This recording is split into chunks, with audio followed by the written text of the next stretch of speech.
In just 225 words, I told you everything you need to know about the trades.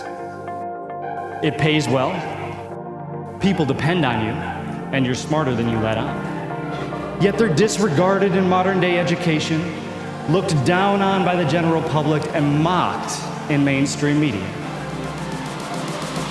So what do you think that means for you, for us?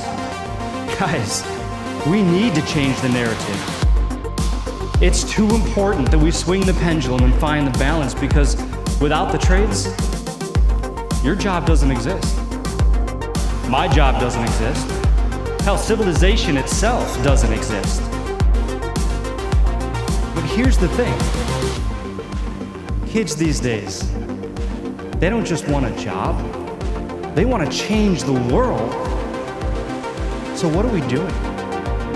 Let's let them, encourage them, and introduce them to the industries that actually build it.